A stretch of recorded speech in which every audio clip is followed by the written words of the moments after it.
नमस्ते, मैं doctor Zubair Khan, assistant professor geography, government college Bundi. आपका स्वागत करता हूं बीए पार्ट प्रथम वर्ष भूगोल की कक्षा में। इस कक्षा में हम भूगोल के द्वितीय प्रश्न पत्र पर्यावरण भूगोल का अध्ययन करते हैं। आज का हमारा अध्याय है रेडियो एक्टिव प्रदूषण या नाभिकीय प्रदूषण या रेडियोधर्मी प्रदूषण।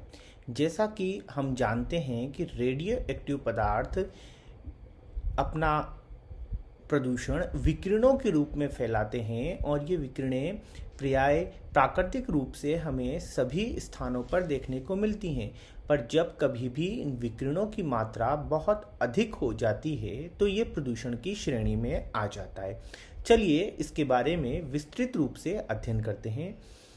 हम सर्दी, गर्मी, आंधी, हवा, आर्द्रता आदि का अनुभव तो करते हैं किंतु विकिरणों का नहीं कर पाते।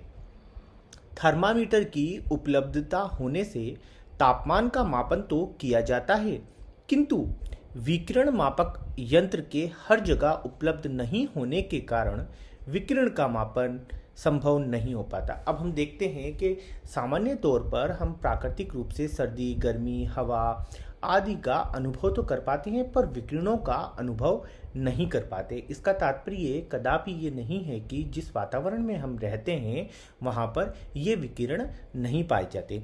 जब कभी भी हमें गर्मी लगती है या ऐसा महसूस होता है कि आज वातावरण हमारे अनुकूल नहीं है तो ऐसे समय में हम तापमान का मापन करने के लिए एक अत्यंत और सर्वसुलभ यंत्र थर्मामीटर का या तापमापी का प्रयोग करते हैं। पर विकिरणों का मापन करने के लिए जिस यंत्र की आवश्यकता होती है वो इतना ज़्यादा सर्वसुलभ नहीं होता कि हम हर जगह विकिरणों का मापन कर पाएं। यही कारण है कि हम विकिरणों का आसानी से अनुभव नहीं कर पाते, न ही ये ज्ञान कर पाते हैं कि हमारे आसपास विकिरण किस मात्रा में पाए जाते हैं। जबकि वातावरण में विकिरण प्रत्येक जगह उपलब्ध रहते हैं। प्रत्येक स्थान पर प्राकृतिक रूप से विकिरण होता है। जिस प्रकार 20 एस्पिरिन की गोलियां, ये दर्द निवारक गोली होती है, एक ही समय पर खाने पर प्राण घातक सिद्ध होंगी किंतु 20 दिन तक निरंतर खाने से शरीर के रोग को ठीक कर सकती हैं। इसका उदाहरण यह है कि जिस प्रकार प्राकृतिक रूप से सब जगह विकिरण पाया जाता है तो इस विकिरण की मात्रा इतनी सीमित होती है कि हमारा शरीर उसको आसानी से सहन कर लेता है।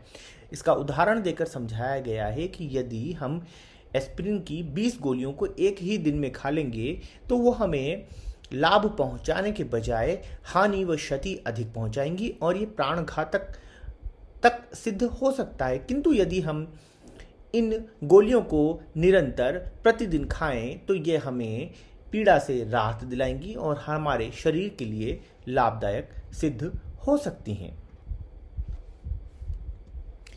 इसी प्रकार विकिरण की अत्यधिक मात्रा प्राणघातक सिद्ध होगी किंतु नियंत्रित रूप से अत्यधिक कम मात्रा में विकिरण लाभप्रद एवं कष्ट निवारक सिद्ध होगा। यदि हम विकिरणों का प्रयोग चिकित्सा के क्षेत्र में करें तो ये विकिरण हमारे लिए लाभदायक भी सिद्ध हो सकते हैं और चिकित्सकीय रूप से वर्तमान समय में इन विकिरणों का प्रयोग किया जा रहा है। कैंसर रोग के निवारण हेतु प्रारंभिक स्थिति के अंदर कोबाल्ट थेरेपी एक रेडियोधर्मी प्रकार की ही चिकित्सकीय प्रणाली है जिसमें इन विकिरणों का प्रयोग किया जाता है और कैंसर कोशिकाओं को बढ़ने से रोका जाता है और शरीर में उनको जलाकर खत्म कर दिया जाता है। प्रकृति में 87% विकिरण प्राकृतिक तथा 13% विकिरण कृत्रिम कारणों से मिलता है। जब हम देखते हैं कि प्रकृति में संपूर्ण विकिरणों को यदि हम आंकें तो उसमें से 87% विकिरण जिसे हम अपने वातावरण में मौजूद पाते हैं उसमें से 87% तो प्राकृतिक रूप से ही उत्पन्न होता है। इसमें 13% विकिरण कृत्रिम कारणों से उत्पन्न होता है। प्राकृतिक विकिरणों में से 14% कॉस्मिक किरणें जिन्हें हम अंतरिक्ष विकिरणों के नाम से भी जानते हैं, 19% गामा किरणें, 32% रेडॉन, 5% थॉरॉन तथा 17% भीतरी किरणों से विकिरण मिलता है। ये सभी प्रकार का विकिरण प्राकृतिक रूप से मिलने वाले विकिरणों की श्रेणी में आता है। प्राकृतिक विकिरण के बिना जीव उत्पत्ति, जीवन व विकास असंभव हो जाता है। जब हम बात करते हैं कि विकिरण हमारे लिए कितना आवश्यक है, तो इसका मैं दूसरा उदाहरण आपको देता हूं। आपने पिछले अध्यायों में ये चीज बड़े अच्छे से पढ़ी होगी कि पृथ्वी एक संपूर्ण जीव मंडल एक वृहद पारिस्थितिकी तंत्र के रूप में कार्य करता है, और पारिस्थितिकी तंत्र के बारे में आप विस्तृत रूप से पिछले अध्यायों में अध्ययन कर चुके हैं, और आप ये जानते हैं पारिस्थितिकी तंत्र एक प्रकार का ऐसा तंत्र है जिसमें जैविक और अजैविक घटक आपस में इस प्रकार से समायोजित होते हैं कि वो एक तंत्र के रूप में कार्य करते हैं। प्रत्येक स्तर के अंदर वहां पर ऊर्जा का संचरण होता है, और पारितंत्र को चलाने के लिए ऊर्जा की आवश्यकता होती है। और हमें पता है हमारे पास ऊर्जा का एकमात्र स्रोत सूर्य है। सूर्य से ये ऊर्जा हमें प्रकाश के रूप में प्राप्त होती है, और प्रकाश हमें विकिरणों के रूप में प्राप्त होता है, जिसे हम सामान्य रूप में फोटॉन्स के नाम से जानते हैं। फोटोन वास्तव में एक विकिरण होता है। तो वास्तव में इस पृथ्वी के ऊपर जीवन की उत्पत्ति यदि संभव हो पाती है तो उसके लिए विकिरण बहुत महत्वपूर्ण होते हैं। यही कारण है कि प्राकृतिक विकिरण के बिना जीव उत्पत्ति, जीवन व विकास असंभव हो जाता है।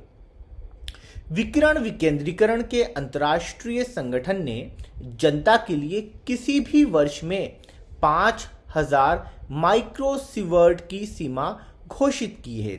अंतर्राष्ट्रीय जो संगठन है उसने जनता के लिए किसी भी वर्ष में 5000 माइक्रोसीवर्ट विकिरण की सीमा घोषित की है। पूरे जीवन भर प्रतिवर्ष 1000 माइक्रोसीवर्ट विकिरण हानि रहित सीमा है। यदि हम अपने पूरे जीवन वर्ष प्रतिवर्ष 1000 माइक्रोसीवर्ट विकिरण के प्रभाव में रहते हैं तो ये प्रभाव हमारे लिए घातक नहीं होगा, इससे हमारे शरीर को कोई नुकसान नहीं पहुंचेगा। इसमें प्राकृतिक कारणों से व चिकित्सा में लगने वाला विकिरण सम्मिलित नहीं है। अर्थात ये जो 1000 माइक्रोसीवर्ट विकिरण की मात्रा बिना हानि के जो स्वीकृत की गई है, इसके अंदर प्राकृतिक कारणों से जिन विकिरणों के अंदर हम रहते हैं वो, या कभी कभी चिकित्सा के अंदर लगने वाला जो विकिरण है उसको सम्मिलित नहीं किया जाता। जेट हवाई जहाज में यात्रा करने से 8.5 माइक्रोसीवर्ट विकिरण प्रति घंटा मिलता है, जबकि सुपरसोनिक हवाई जहाज में यात्रा करने पर 16 माइक्रोसीवर्ट विकिरण प्रति घंटा मिलता है। परमाणु बिजली घर के समीप रहने से मात्रा 10 से 20 माइक्रोसीवर्ट तथा 33 प्रति वर्ष अधिकतम विकिरण मिलने की संभावना हो जाती है। अत्यधिक मात्रा में अनियंत्रित विकिरण हानिकारक होता है। प्रकृति में विभिन्न स्रोतों के अतिरिक्त जब परमाणु बिजली घरों से अत्यधिक विकिरण का रिसाव होने लगता है तो फिर यह विकिरण प्रदूषण में परिवर्तित हो जाता है। अब सामान्य तौर पर यह बात बताई गई है, यदि एक व्यक्ति 1000 माइक्रोसीवर्ट विकिरण के प्रभाव क्षेत्र में आता है तो वो हानिकारक नहीं होता। ये उसकी एक सीमा है प्रतिवर्ष के हिसाब से। यदि परमाणु बिजली घर के समीप रहने पर कई बार वहाँ से हानिकारक रूप से विकिरण का रिसाव हो जाता है, जैसा कि सभी ने एक उदाहरण देखा 1986 में रूस के चेरनोबिल की जो घटना हुई, वहाँ पर ऐसे ही एक नाभिकीय रिएक्टर से अत्यधिक मात्रा में इस पदार्थ का अर्थात रेडियोधर्मी पदार्थों का वहाँ पर रिसाव हो गया, जिससे वहाँ बहुत बड़ी हानि हुई, और आज भी उस हानि के प्रमाण वहाँ देखे जा सकते हैं, उसका प्रभाव वहाँ देखा जा सकता है। तो ऐसा ही देखा जाता है कि जब कभी हम सकारात्मक कार्यों के लिए परमाणु ऊर्जा का प्रयोग करते हैं, जैसे कि परमाणु बिजली घरों में, कभी कभी वहाँ दुर्घटनावश या लापरवाहीवश अत्यधिक विकिरण का रिसाव हो जाता है, तो आसपास के क्षेत्रों में फैले हुए विकिरण से वहाँ पर रेडियोधर्मी प्रदूषण या रेडियो एक्टिव प्रदूषण फैलने का सबसे ज़्यादा खतरा रहता है। असाइनमेंट के रूप में आपको ये बताना है कि प्रतिवर्ष विकिरण की कितनी मात्रा हानिकारक नहीं होती। धन्यवाद, आपने ये वीडियो अंत तक देखा। जल्दी ही नए अध्याय के नए वीडियो के साथ हम फिर मिलेंगे।